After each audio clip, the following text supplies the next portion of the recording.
The Prime Minister has requested to make a short statement on today's publication of the final report of the infected blood inquiry.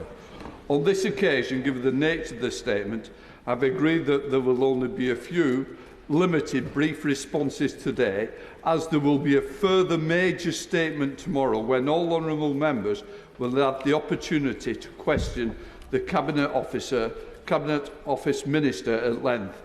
I now call the Prime Minister. Rishi Sunak. Mr. Speaker, Sir Brian Langstaff has today published the final report of the infected blood inquiry.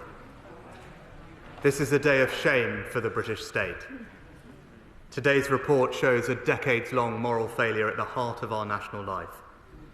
From the National Health Service to the Civil Service, to ministers in successive governments, at every level, the people and institutions in which we place our trust failed in the most harrowing and devastating way.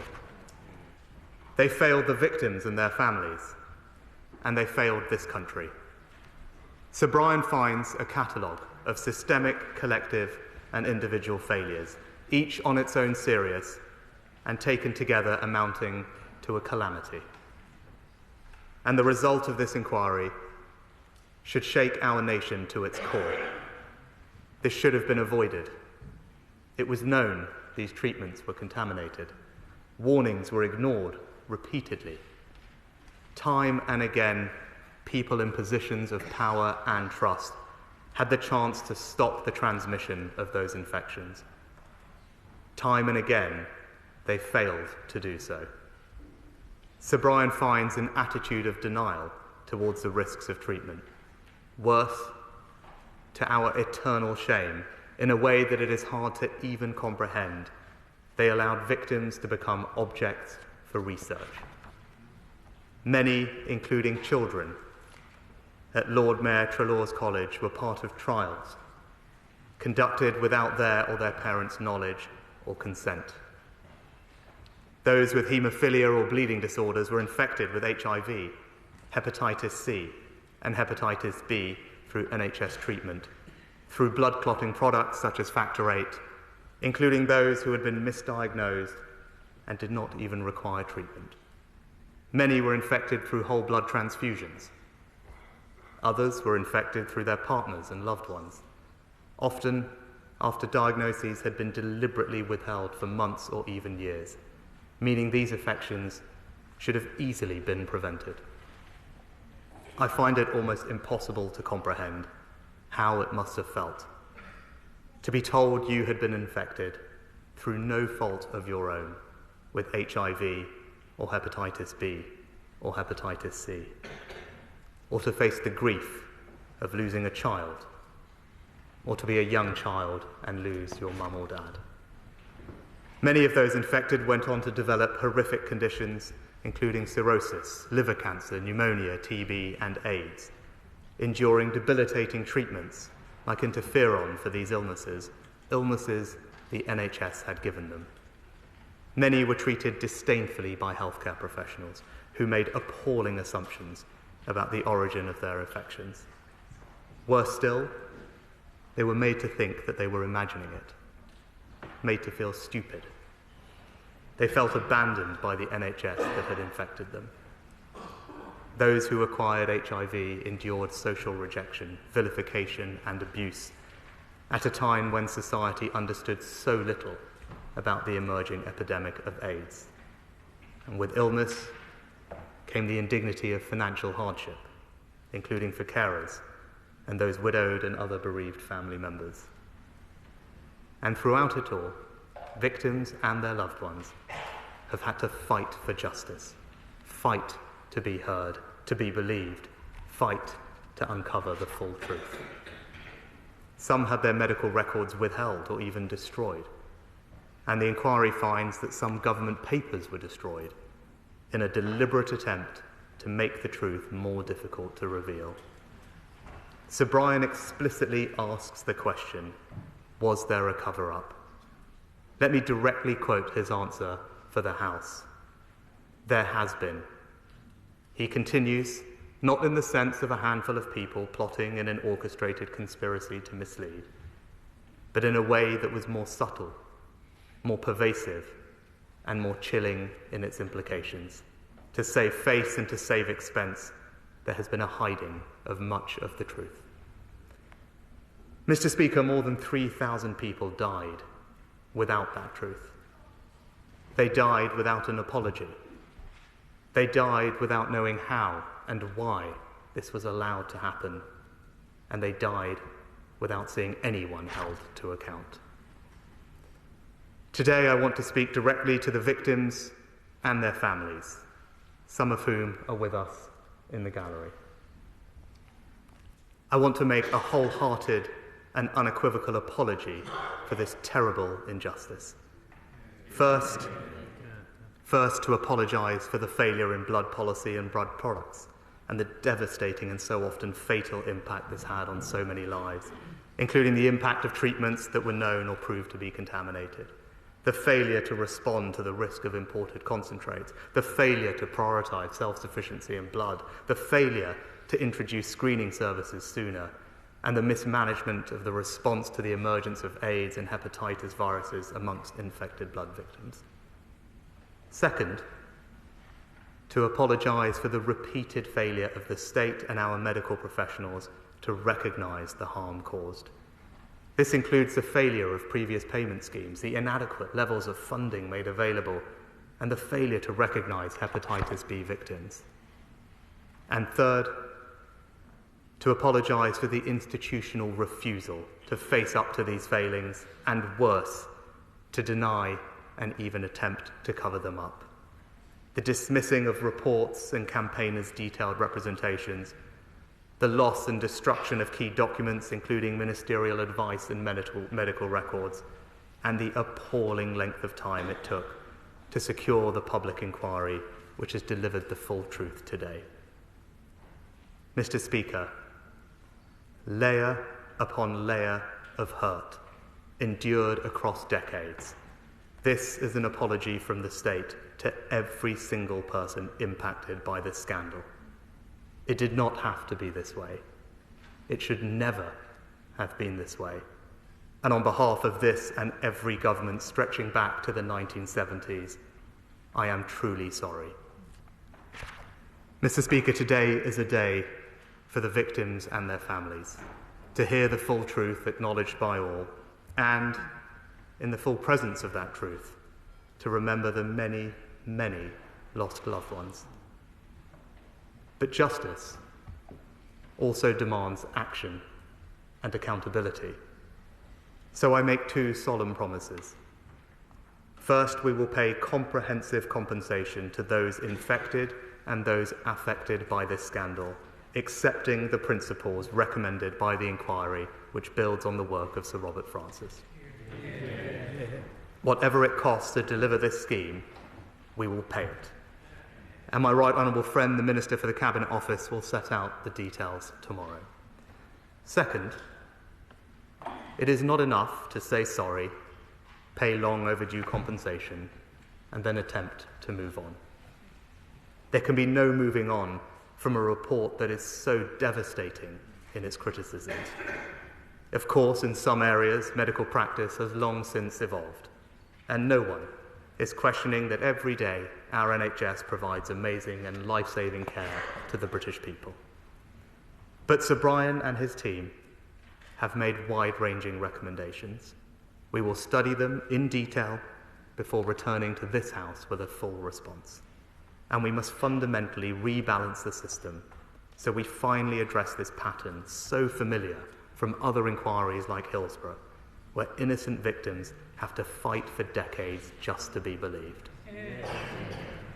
Mr. Speaker, the whole House will join me in thanking Sir Brian and his team, especially for keeping the infected blood community at the heart of their work. We would not be here today without those who tirelessly fought for justice for so many years. I include journalists and parliamentarians in both houses, especially the Right Honourable Member for Kingston upon Hull North.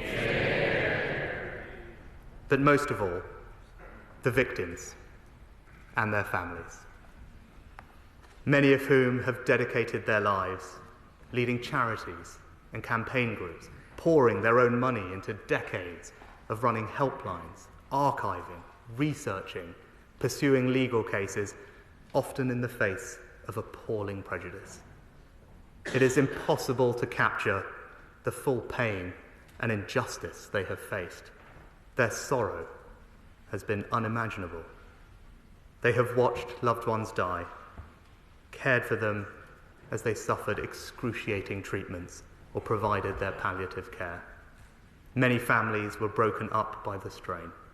Hundreds of thousands of lives have been knocked off course, dreams and potential unfulfilled. But today, their voices have finally been heard. The full truth stands for all to see. And we will work together across government, our health services and civil society to ensure that nothing like this can ever happen in our country again. I commend this statement to the House. Call Keir Starmer, the Leader of the Opposition. Thank you, Mr. Speaker. This response can only begin in one place, because this is an injustice that has spanned across governments on an unprecedented scale, and collectively we failed to protect some of the most vulnerable in our country. And so, as well as paying tribute to the courage and determination of the victims, the infected and the affected, some of whom are here in the gallery today, I want to acknowledge to every single person who has suffered that in addition to all of the other failings, politics itself failed you. That failure applies to all parties, including my own. There is only one word: sorry. And by that apology, I acknowledge that this suffering was caused by wrongdoing, delay, and systemic failure across the board, compounded by institutional defensiveness. And as Sir Brian Langstaff makes clear in his report, any apology today must be accompanied by action. And so I welcome the Prime Minister's confirmation that compensation will now be paid. And he should be under no doubt whatsoever that we will work with him to get that done swiftly. Because make no mistake, the victims in this scandal have suffered unspeakably. Thousands of people have died. They continue to die every week. Lives completely shattered, evidence willfully destroyed, victims marginalised, people watching their loved ones die, children used as objects of research. On and on it goes. The pain barely conceivable. And so, as well as an apology, I also want to make clear we commit that we will shine a harsh light upon the lessons that must be learned to make sure nothing like this ever happens again. Because, Mr. Speaker, when you pass through the doors of a hospital, it is a moment of profound vulnerability. You entrust your life into the hands of perfect strangers. We go to hospital for care. And that is what many of the people affected find so hard to accept, the betrayal of that trust by people and institutions that were meant to protect them. People like Mark Stewart, my constituent, who was given Factor VIII in the 1980s as part of a clinical trial, as was his father, as was his brother.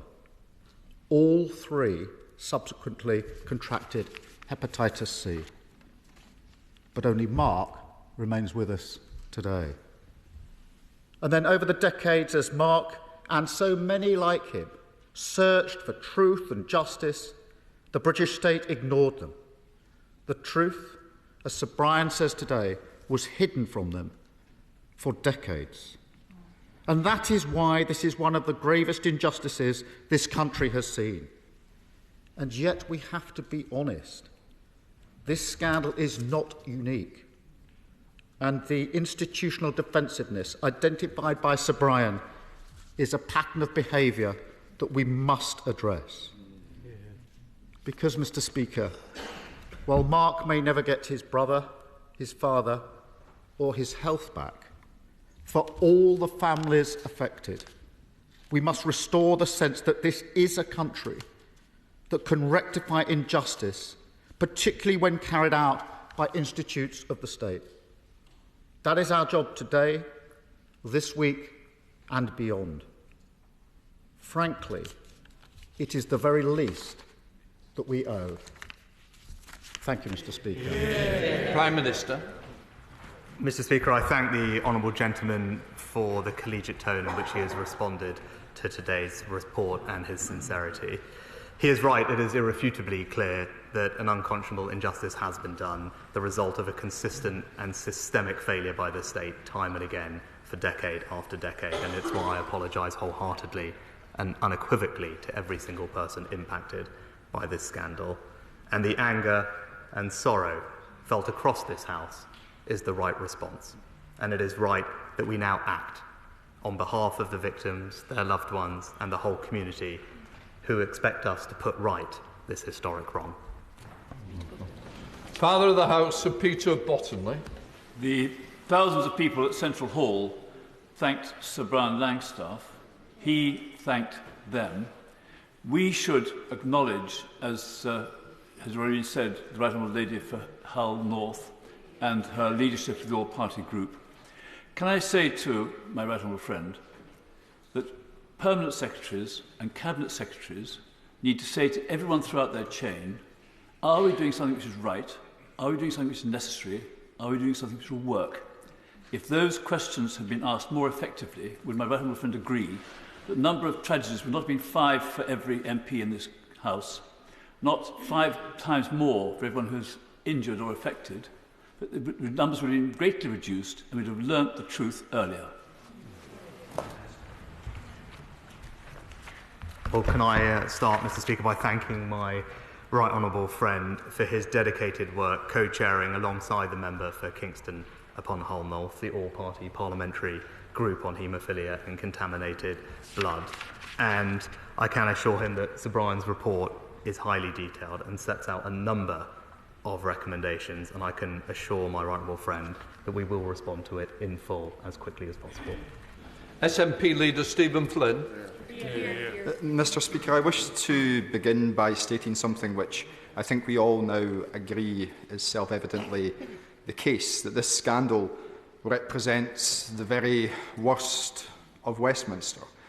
Decades of deflection, decades of denial, and of course decades of deceit. Children used as research, parents watching their children die, children watching their parents die. Tens of thousands of people impacted, many of whom, of course, are not here to see this day. And for those who imposed this tragedy upon them, no consequences have yet been felt. But today is not about them. Today is about the victims. And to them, on behalf of myself and my colleagues in the Scottish National Party on these benches, I wish to offer you 3 things. First is an apology. I am incredibly sorry that this happened to you. Second is to say quite openly, thank you. Thank you for your determination and your desire, for being able to pry open the doors of this place and ensure that your voices were heard by all of us. We would not be here today without your efforts. And thirdly, Mr. Speaker, it's to say to the victims that I can assure you, we will do everything that we can to ensure that the government implements the recommendations as laid out today. Now, I've heard the Prime Minister make a very sincere promise in relation to compensation. And I would like to say to him that we will work with him and his government and indeed any future government, to ensure that that promise is swiftly kept? Well, Mr. Speaker, I welcome the absolute consensus that today is a moment for the families and the community and their voices to be heard loudest. Every single testimony and account set out in Sir Brian's report today sets out a unique story of hurt, suffering and loss. Individually, these accounts are astounding. Taken together, they are truly unimaginable. They must be heard and they must be understood, as the Honourable Gentleman said. And I thank him for his remarks, and I know that we share a determination to work together to ensure that nothing like this shocking and avoidable calamity can ever happen in our country again. Theresa May. Thank you, Mr. Speaker. Sir Brian Langstaff's report today has finally uncovered the truth of this appalling tragedy which has affected the lives of so many. And so many have been fighting, as the Prime Minister said and the Leader of the Opposition said, for decades to get to this point. Sir Brian has highlighted what is a devastating and abject failure of the British state. Medical professionals, civil servants, politicians, all of whom felt their job was to protect their own reputation rather than to serve and look after the public who they were there to serve. As we rightly today remember all the victims of this terrible tragedy, will my right honourable friend commit himself unashamedly to working to ensure that all those in government, politicians and civil servants, recognise that their job is to serve the public and not to protect themselves? Well, Mr. Speaker, can I thank my right honourable friend for her statement. As Prime Minister, she launched Sir Brian's inquiry and in doing so began the process of establishing the full truth we have heard today. There is no doubt, as she recognises, that the inquiry came too late, that compensation came too late, was woefully insufficient, and the consequences of that failure are stark. And that is why today I apologise on behalf of governments since the 1970s for that shameful failure. But I can also assure her that Sir Brian and his team have made a series of wide-ranging recommendations, and we will study every single one of them in detail and work urgently across government and public organisations, our health services and civil society, all to ensure that nothing like this can ever happen again, but also that we end the challenges that she encountered, where the institutions responsible for serving the public, including the NHS and civil service, are more concerned by cost than accountability. Ed Davey. Mr. Speaker, today is about the tens of thousands of people whose lives have been torn apart by this disaster. Many of them have fought and waited for decades to see this day, and tragically thousands have died waiting, as the Prime Minister reminded us. I pay tribute to the survivors, the families, the campaigners and the journalists who fought so long and so hard for justice. Having listened to their stories and now seen the evidence laid bare in this report, I want, on behalf of my party, to echo the Prime Minister's apology.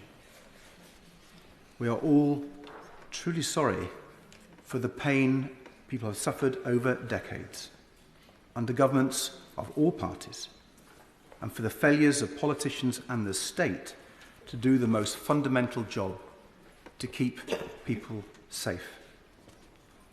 We must now ensure full compensation is paid without any more delay, and we must also make sure that nothing like this can ever happen again. In his report, Sir Brian highlights how, and I quote, "The truth has been hidden for decades through a lack of openness, transparency and candour that has caused enormous damage." So will the Prime Minister join me in backing the survivors' call for a duty of candour on all public officials? Well, Mr. Speaker, I thank the right honourable gentleman for his remarks. Across this House, we share a determination to work together to ensure that nothing comparable to this shocking and avoidable tragedy can happen ever again in our country. Today is a day for the victims and their families to hear the full truth unequivocally acknowledged by all and to remember the many, many lost loved ones. So the Minister for the Cabinet Office will be making a full statement tomorrow, but we will study every one of Sir Brian's recommendations in detail and work urgently across all parts of civil society to ensure innocent victims are never again forced to fight for decades to be believed. Such as Javid. I welcome the statement by my right honourable friend and indeed the words of the Leader of the Opposition. Mr Speaker, this scandal, the biggest in the history of the NHS, but also Mid Staffordshire, Ockenden, the Cash Review, all of these scandals are linked by public servants putting the reputation of themselves and the NHS above that of patient safety and care. And time again, ministers have stood at that dispatch box of the successive governments, including myself, promising that lessons will be learned. So can I ask my right honourable friend, why will it be any different this time? Mr Speaker, Sir Brian's report is categoric that this scandal represents a decades-long moral failure of the state, but in particular he highlights an appalling truth, that our National Health Service failed. It was known that blood and blood products given by medical professionals were contaminated. It is correct to acknowledge that medical practice has evolved. Every day, hundreds of thousands of our NHS staff do provide life-saving care to the British people, and we are incredibly grateful. But the report today sets out clear and wide-ranging recommendations that we must study closely, and we will work urgently with our health services to ensure that nothing like this will ever happen again. Final person on this is Dame Diana Johnson. Thank you, Mr Speaker. Can I thank the Prime Minister for his statement and his apology on behalf of the nation? Can I also thank Sir Brian for his report today? Finally, the truth. It's a vindication of the nearly 50 years of campaigning for justice, and I want to pay tribute to all those infected and affected, and also, importantly, those who've lost their lives in the biggest treatment disaster of the history of the NHS, with 2 people dying on average still every week. I wondered if the Prime Minister understands that whilst accepting the moral case for compensation to be paid in December 2022, the failure of his government to act on the second interim report by Sir Brian in April 23 has added another layer of hurt. And I hope very much from what the Prime Minister has said this afternoon that by the end of this year, compensation payments will start to be made to all those infected and affected. Mr Speaker, I thank the Honourable Lady for her statement and for her care and unwavering dedication to delivering justice. She knows better than anyone in this House the devastation this scandal has inflicted upon the community and the strength they have shown in their fight for the truth. Sir Brian's report sets out a decades-long failure and makes clear that this is a moment of national shame. No one could be failed to be moved by the stories within it, by the utterly shameful treatment of victims and their loved ones, by the callousness and the cruelty that they suffered, by their outstanding bravery and resilience and refusal to yield to a lifetime of prejudice and trauma. They have fought for the truth to be out. They were right. And above all, today is a day for their voices to be heard. That completes this short statement. Tomorrow there will be a full statement. Can I finish first, please? Tomorrow there will be a full statement where all the details of compensation will be brought to the House and all members will be able to get it. Pete Wishart. Very much, Mr Speaker. Have you received any explanation why we're only getting half an hour of the Prime Minister's time? Now, I know there's going to be a statement tomorrow from the Paymaster General, and we're all looking forward to it. But what could be more important than this, than being here, taking questions from honourable members? I'll answer the question. You've asked me the question. I've worked very closely with different parties, and more importantly, and very importantly, it is about the families. It's their day, and that's why it's been done in this way. And I'm sure you will wish to respect that rather than question it. Right.